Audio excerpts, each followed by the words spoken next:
Good morning friends. कैसे चल रही है आपकी एमपी और डीपीयू की तैयारी।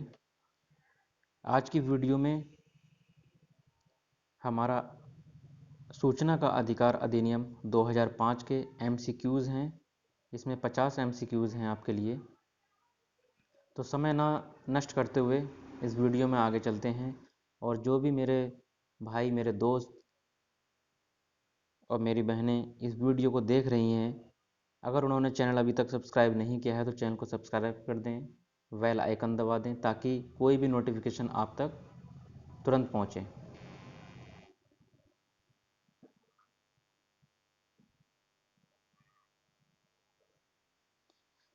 पहला क्वेश्चन है, सूचना का अधिकार अधिनियम 2005 विभाजित है। इसका सही आंसर है अध्याय 6 धाराएं 31। तो इसका सही आंसर हो जाएगा फर्स्ट, अध्याय 6 धाराएं 31। नेक्स्ट क्वेश्चन है, सूचना का अधिकार भारतीय संविधान के किस अनुच्छेद के अंतर्गत आता है। अनुच्छेद 19 के अंतर्गत आता है। क्वेश्चन नंबर थर्ड, सूचना का अधिकार भारतीय संविधान के किस मौलिक अधिकार के अंतर्गत एक अंग माना गया है। इसका सही आंसर है द अनुच्छेद 19 एक का तथा अनुच्छेद 21। क्वेश्चन नंबर 4 है, सूचना का अधिकार अधिनियम 2005 का उद्देश्य है। इसमें से कौन सा उद्देश्य है। इसका सही आंसर है द उपरोक्त सभी। क्वेश्चन नंबर 5, सूचना का अधिकार अधिनियम लोकसभा में कब पास किया गया। कब पास किया गया लोकसभा में। इसका सही आंसर है 11 मई 2005 को लोकसभा में पास किया गया। क्वेश्चन नंबर 6, सूचना का अधिकार अधिनियम 2005 को राष्ट्रपति की स्वीकृति प्रदान की गई। राष्ट्रपति ने इसको परमिशन कब दी। इसका सही आंसर है 15 जून 2005। क्वेश्चन नंबर 7, सूचना का अधिकार अधिनियम 2005 किस दिनांक से लागू हुआ। इसका सही आंसर है 12 अक्टूबर 2005। क्वेश्चन नंबर 8, जन सूचना अधिकार भारत में कहाँ लागू नहीं है। तो कहाँ लागू नहीं है। जम्मू कश्मीर इसका पहले आंसर था। अब जन सूचना का अधिकार भारत में संपूर्ण भारत में लागू है, तो इसलिए संपूर्ण भारत में हो जाएगा, लागू है। पहले जम्मू कश्मीर अलग था, इसलिए इसका सही आंसर जम्मू कश्मीर होना चाहिए था। सूचना का अधिकार अधिनियम 2005 के बारे में निम्न में से कौन सा कथन सही है। इसका सही आंसर है, ये किसी विदेशी सरकार से विश्वास में प्राप्त सूचना प्रकट किए जाने से छूट प्रदान करता है। सूचना का अधिकार अधिनियम 2005 के उद्देश्य के संबंध में निम्नलिखित कौन सा कथन सही है। 10 का सही आंसर उपयुक्त सभी। ये एमपी एडीपी 2010 में ये क्वेश्चन पूछ चुका है पहले। 11वां क्वेश्चन, सूचना का अधिकार अधिनियम 2005 धारा 41, 51, 2, 12, 13, 15, 16, 24, 27, 28 के उपबंध के अतिरिक्त शेष संपूर्ण उपबंध लागू होंगे। कौन से दिन से लागू होंगे। तो इसका सही आंसर है 120वें दिन। 11 का सही आंसर 120वें दिन से। क्वेश्चन नंबर 12, धारा 2 का के अंतर्गत समूची सरकार से अभिप्रेत है। सही आंसर है इसका सा उपरोक्त दोनों। सूचना का अधिकार अधिनियम 2005 की धारा 12 की उपधारा 1 के अधीन गठित आयोग से अभिप्रेत है। धारा 12 में कौन सा आयोग है इसमें। तो इसका सही आंसर है केंद्रीय सूचना आयोग। क्वेश्चन नंबर 14, मुख्य सूचना आयुक्त और सूचना आयुक्त से अभिप्रेत है। इसका सही आंसर है धारा 12 की उपधारा 3 के अधीन नियुक्त अधिकारी।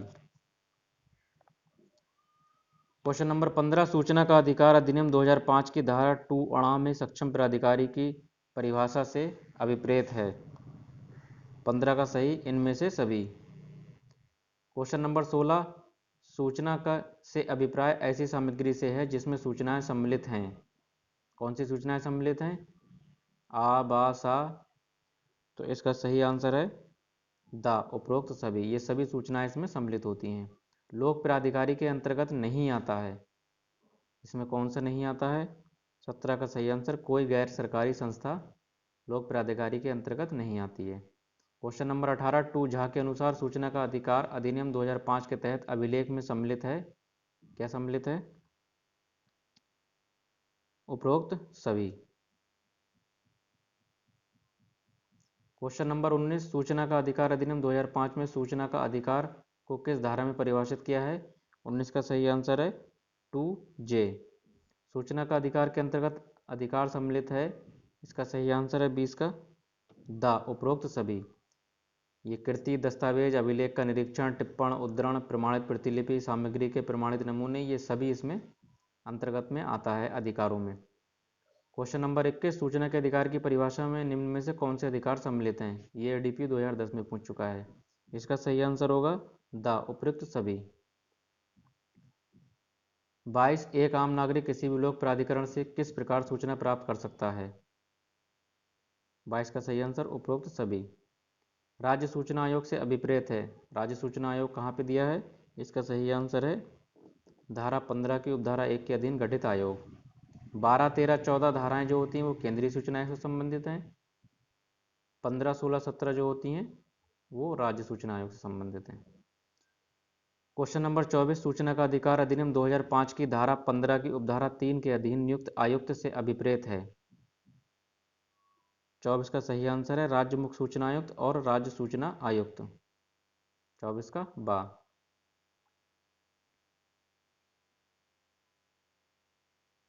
अगला क्वेश्चन नंबर 25, सूचना का अधिकार अधिनियम 2005 की किस धारा के अंतर्गत नागरिकों को सूचना का अधिकार प्राप्त है? इसका सही आंसर है धारा 3। सूचना का अधिकार किसको प्राप्त होगा? सभी नागरिकों को, शहरी, सरकारी, ग्रामीण, कौन से नागरिकों को? 26 का सही आंसर है सभी नागरिकों को। ये भी 2008 में पूछ चुका है। सूचना का अधिकार उपलब्ध है केवल नागरिकों को, सभी व्यक्तियों को, नागरिक, गैर नागरिक, सभी विकल्प सही। 27 का सही आंसर है केवल नागरिकों को। ये 2015 एडीपीयू में पूछ चुका है। धारा क्वेश्चन नंबर 28, लोक प्राधिकारी की बाध्यताएं सूचना का अधिकार अधिनियम 2005 की किस धारा में उपबंधित हैं? 28 का सही आंसर है धारा 4। 29, इस अधिनियम के अधिनियमन से कितने समय के भीतर कोई प्राधिकारी अपने संगठन की विशिष्टियां, कृत्य और कर्तव्य तथा अपने पदाधिकारियों की शक्तियों एवं कर्तव्य एवं अन्य समस्त जानकारी प्रकाशित करेगा? 29 का सही आंसर है 120 दिन के भीतर। क्वेश्चन नंबर 30, धारा 4 में वर्णित बाध्यताओं के प्रकाशन को लोक प्राधिकारी कब अद्यतन करेगा? क्वेश्चन नंबर 30 का सही आंसर है प्रत्येक वर्ष में। नेक्स्ट क्वेश्चन,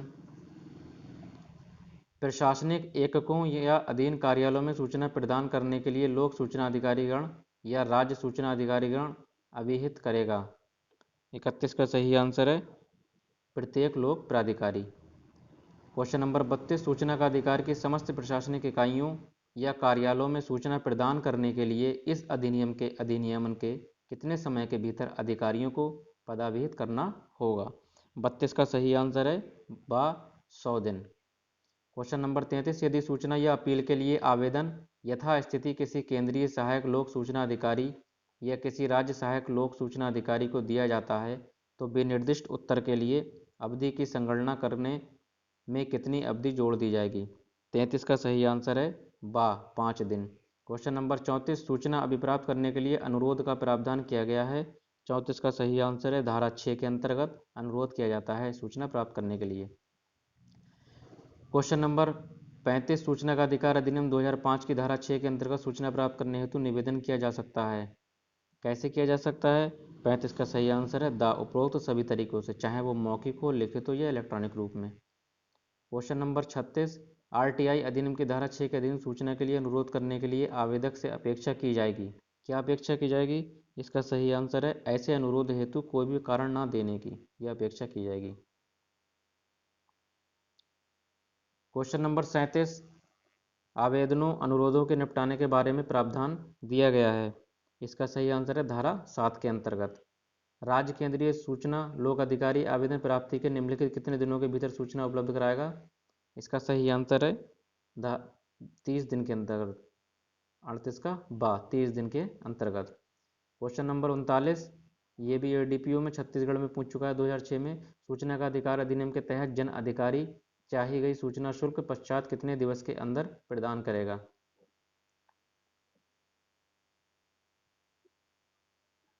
39 का सही आंसर है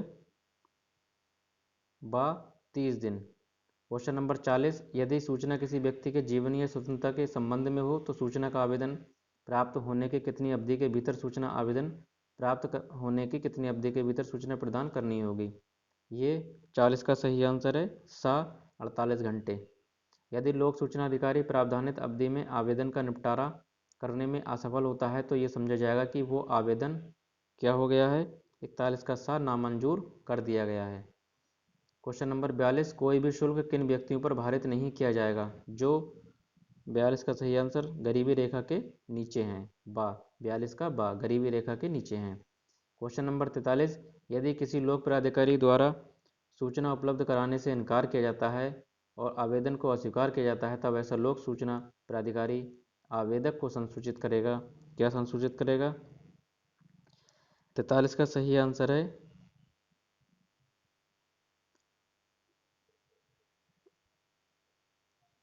43 का सही आंसर उपरोक्त सभी आवेदन को अस्वीकार किए जाने के कारण, अपील किए जाने की अवधि, अपील अधिकारी की विशिष्टियां, ये तीनों ही संसूचित करेगा। क्वेश्चन नंबर 44, जहां लोक प्राधिकारी सूचना हेतु आवेदन की प्राप्ति से विनिर्दिष्ट समयावधि के भीतर सूचना प्रदत्त करने में असफल रहता है वहां क्या किया जाएगा। 44 का सही आंसर है द निवेदक को सूचना निःशुल्क दी जाएगी। क्वेश्चन नंबर 45, सूचना के प्रकट किए जाने से छूट संबंधी प्रावधान किस धारा में है। 45 का सही आंसर है बा धारा 8 के अंतर्गत। 46, सूचना का अधिकार अधिनियम 2005 के निम्न में से किस धारा के अंतर्गत सरकारी संस्थाओं को सूचना के प्रकटीकरण से छूट प्रदान की गई है। 46 का सही आंसर धारा 8 के अंतर्गत। ये एडीपीयू 2010 में पूछ चुका है। क्वेश्चन नंबर 47, निम्न में से किसे सूचना के प्रकटीकरण से छूट है। ये भी एडीपीयू 2008 में पूछ चुका है। 47 का सही आंसर है द उपयुक्त सभी सूचनाएं जिन्हें प्रकट करने अर्थात उपलब्ध कराने से इनकार किया जा सकेगा। 48 का सही आंसर है द उपरोक्त सभी। क्वेश्चन नंबर 49, सूचना प्रदत्त करने की बाध्यता लोक प्राधिकारी को नहीं है।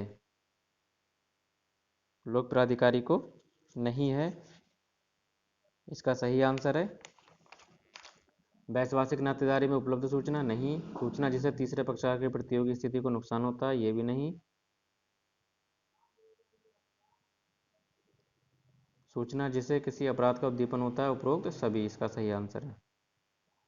क्वेश्चन नंबर 50, क्वेश्चन नंबर 50 भी एडीपी 2008 में पूछ चुका है। आरटीआई अधिनियम के अंतर्गत बौद्धिक संपदा से संबंधित सूचना देने से इनकार किया जा सकता है। देने से इनकार किया जा सकता है यदि ये क्या होता है। 50 का सही आंसर है द तृतीय पक्षकार की प्रतियोगी स्थिति को हानि पहुंचाता है। तृतीय पक्षकार की प्रतियोगी स्थिति को हानि पहुंचाता है। तो इस प्रकार ये दोस्तों आरटीआई के कितने क्वेश्चन हमने किए हैं, इसमें हमारे 50 एमसीक्यूज इसमें हो गए हैं। हमारी जो नेक्स्ट वीडियो आएगी, नेक्स्ट वीडियो में हमारे 100 एमसीक्यूज होंगे। कितने एमसीक्यूज होंगे? 100। तो 100 प्लस 50, ये 150 एमसीक्यूज आपको मिल जाएंगे आरटीआई एक्ट से। और इन 150 से कोई भी क्वेश्चन बाहर नहीं होगा, इन्हीं 150 क्वेश्चन में होगा। तो आप इन क्वेश्चन को ज़्यादा से ज़्यादा रिपीट करें, उनको लगाएं, ऑब्जेक्टिव उनकी प्रैक्टिस करें और वीडियो को ज़्यादा से ज़्यादा शेयर करें। वीडियो पे बने रहने के लिए बहुत बहुत शुक्रिया आपका। और ऐसे ही वीडियो को देखते रहें और अपने दोस्तों में, मित्रों में जो एडीपी की तैयारी कर रहे हैं उन्हें शेयर करते रहें, इससे मनोबल बढ़ता रहेगा। नेक्स्ट वीडियो या तो आज शाम में आ जाएगी या फिर कल मॉर्निंग में आपको 100 एमसीक्यूज़ की वीडियो मिल जाएगी। उसके बाद नेक्स्ट टॉपिक हमारा रहेगा जो नया एक्ट आएगा एनडीपीएस। एनडीपीएस के एक्ट के बारे में हम जानेंगे। तो वीडियो पे बने रहने के लिए धन्यवाद। आपका दिन शुभ हो। नमस्कार।